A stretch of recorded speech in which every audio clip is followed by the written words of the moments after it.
Am I the only one who loves the chaos of I Love LA? Or am I crazy? Hi, I am Lola, and welcome to Lola's Living.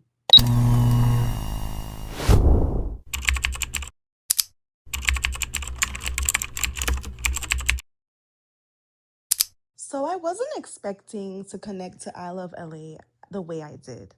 But this show feels like a mirror for a very specific kind of chaos in your late 20s. It is honestly a coming of age series. Rachel Sonat, I would like another season, please. Spectacular. Give me 14 of them right now. Really? It's messy, uncomfortable, and strangely relatable. And I'm surprised more people aren't talking about it. I want to talk about what this show reveals to me about ambition, performance, and identity, especially in your late 20s. This will include spoilers. I won't be going in depth about the show. This is just an overview with my commentary. Let's begin with the first two episodes. So I'm not gonna lie, the first time I watched episode 1, I rolled my eyes. Here we go. Another wild hypersexual show. Here's a couple having intercourse. But then the earthquake happened, and I literally gasped and laughed.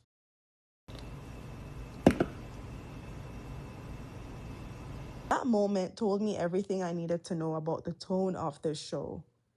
It's not trying to be sexy or aspirational. It's chaotic, awkward, and slightly humiliating on purpose. That's when I was locked in. The conversation between this couple, Dylan and Maia, made me scratch my head a bit. Like, wow, what a difference in perspectives. I guess it works for them, right? Dylan seems like he's out of place, yet a grounding figure in Maia's superficial world.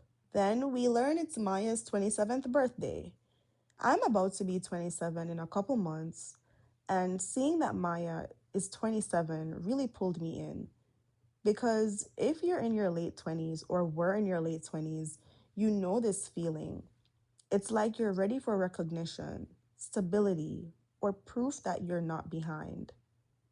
There is this existential urgency that no one really prepares you for. The moment where Maia is scrolling through Tallulah's Instagram says so much. Social media quietly reinforces the idea that everyone else is doing better, faster, louder. And I think Gen Z, especially, carries this pressure to achieve quickly. Later on, we see Maia is meeting up with her friends Alani and Charlie. Alani, who I consider the privileged optimist, kind of an airhead friend, tried to reassure Maia about growth, and it was so sweet. But Maia still spirals because reassurance doesn't always quiet comparison. And she blocks Tallulah on Instagram anyways. The scene with Maia running off kills me every time, along with Charlie's compliments. Love you guys. Look at that ass. Yeah, I needed this so bad. Oh my god, hey, don't be scared of Alyssa. Remember, she's intimidated by how short you are. Positive. We get to learn about Maia's work life. She's an assistant at a talent management company, and she's discussing her promotion with Alyssa, her manager, who's played by Leighton Meester. Hi, Leighton. And this scene was so awkward, but I couldn't help but feel Maia's frustration. I don't understand how people are missing out on the depth in this crazy show. That dialogue between Maia and Alyssa, it was pretty insightful and accurate because you see Maia's emotions. She's agreeable yet disappointed. Do you remember how Tallulah got blocked on Instagram by Maia? Well, Tallulah is now in LA to celebrate Maia's birthday. Alani warned Maia low-key to not block Tallulah because Alani had a whole scheme to fly Tallulah into LA from New York City. At first, I thought this was going to be the classic dynamic, the chaotic popular friend versus the responsible one. That is Tallulah and Maia. But the show complicates that. We begin to learn that Maia lived in New York City and was besties with Tallulah. Maia helped to launch Tallulah's influencer career, and they were supposed to move to LA together to make it big. But then Tallulah went with a more established managing firm instead, which created the rift between these two, leaving Maia in LA. So the gang gets together, that is Charlie, Maia, Alani, and now Tallulah. Charlie's mini crash out over bagels killed me. That man is LA coded. We also learn that everyone is performing something in the show. Coolness, success, stability. But it's clear how fragile it all is. Even the lies Maia tells to get into the club. It's not confidence, it's pressure. Drop her name. Get us in if she's so connected. I will. But I work at Alyssa 180. We do a lot of events.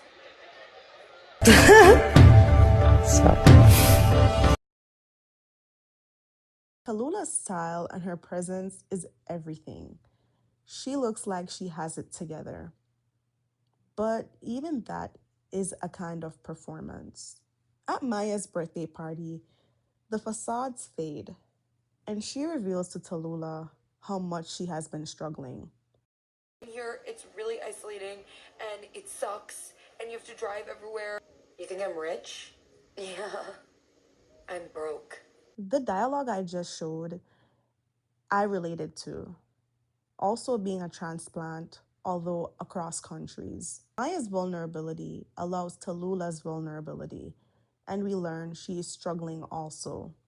What I appreciate about the show is it doesn't make one woman better than the other.